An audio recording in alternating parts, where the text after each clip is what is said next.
Imagine for a second that you have lived your life free from any controversy. Then suddenly you are alerted that an image of you performing sex acts is being shared all over the internet.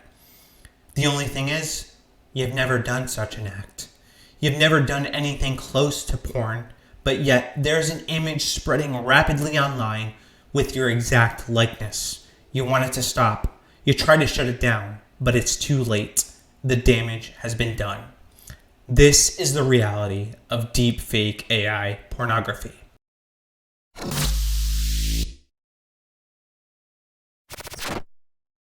Welcome to RCAM. I'm your host Ryan, and thank you for tuning in today.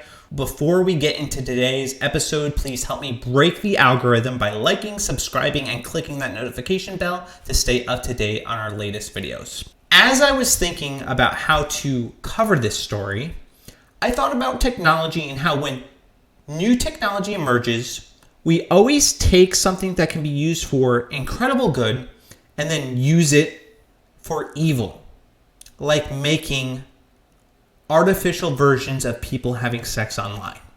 It's just incredibly weird. But welcome to the future. We have access to the sum total of all information known to mankind, and we use it to create AI porn. We are truly living in pathetic times. This technology isn't new though. Deepfake technology has been around for a while. I was first alerted to it when I saw this video shared by Jordan Peele. This is a dangerous time. Moving forward, we need to be more vigilant with what we trust from the internet. That's a time when we need to rely on trusted news sources. When I saw this, I knew we had a massive problem. And now you tie that problem to the porn industry, and it's the perfect storm of depravity. What makes this technology so nefarious is you can be featured in pornographic content without ever having consented to be in one. And the results can be devastating. This brings us to an incident involving a well-known Twitch streamer named Atriac. Apparently, while Atriac was doing a live stream, some users noticed something peculiar in his browser tabs. They noticed that he had a tab opened to AI porn, and that site featured some of his female colleagues in the Twitch community. After this incident blew up, Atriac issued this apology. I've never done anything like that. I've never done anything like that on a stream. And we don't tolerate any sex behavior in the chat. We ban it on site. And like I've done this consistently over and over and over. And then fucking at 2 a.m., you know, I've been watching so much fucking, I've been reading so much fucking AI stuff. I'm reading all this fucking stuff about AI and fucking deepfake music, deepfake art and everything. And I'm in these fucking Discords. And I just feel so embarrassing to admit. But I was on fucking Pornhub, dude. I was on a fucking regular ass normal fucking website. And there was an ad. There's an ad on every fucking video for this fucking... So I know other people must be clicking it because it's on every fucking video. Oh yeah, just totally a normal website that features strangers having sex on the internet. No big deal. The fact that he sees Pornhub as just a regular site makes his willingness to click that link, pull out his wallet, and pay for deepfake AI porn not remotely surprising. Now, I do believe he's sincerely sorry, but that doesn't change the damage that has been done. He was watching videos of his colleagues superimposed on pornographic images. One of the girls, named QT Cinderella, another Twitch streamer, was devastated when she learned that her images were featured on this website. Here's a video showing her reaction. This is what it looks like. This is what the pain looks like. Okay? If you are able to look at women who are not selling themselves or benefiting off of being seen sexually, they're not benefiting, they're not selling it, they're not platforming it themselves. If you are able to look at that, you are the problem. You see women as an object. You should not be okay doing that. And it should not be a part of my job to have to pay money to get this stuff taken down It should not be part of my job to be harassed, to see pictures of me nude spread around. It should not be something that is found on the internet. It shouldn't be. That shouldn't be a part of my job. And the fact that it is exhausting. That was rough to watch. I can't imagine if any woman in my life was in her situation. And just the thought of it breaks my heart.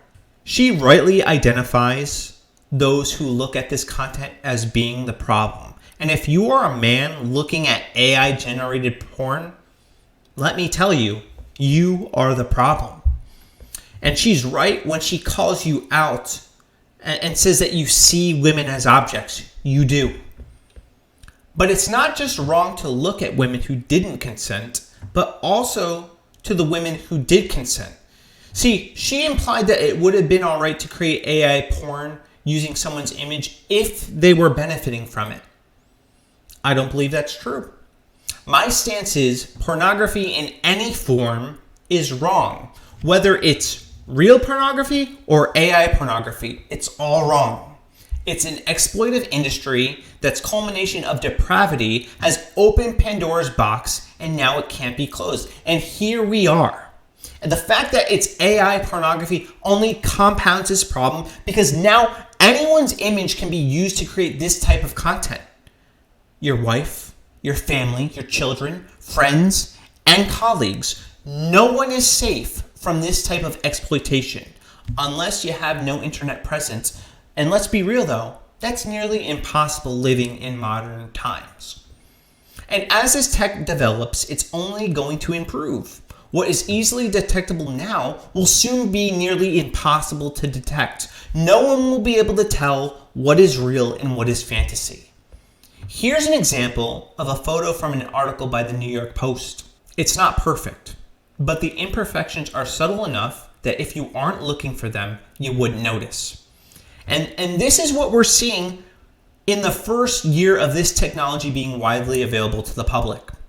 In its current form, AI is already creating problems. And as it evolves, these problems are only going to be exacerbated. Anyone whose image is available for public consumption will be vulnerable to a level of digital manipulation that seemed impossible several years ago. And it's not just porn that can be used without your consent. They can literally create any form of content without your consent. And that alone should be cause for concern. I'm someone who spent the better part of 3 years making content online. It would not be that difficult to make deepfakes of me saying or doing things that I would never do. And just think of the implications of this technology when it comes to politics. Their opposing candidate can create deepfake videos of them saying or doing things that they would never do. And it can go viral just like that. And even if the video is ultimately proven to be false, many people will have already made up their minds and their reputations will be forever tainted.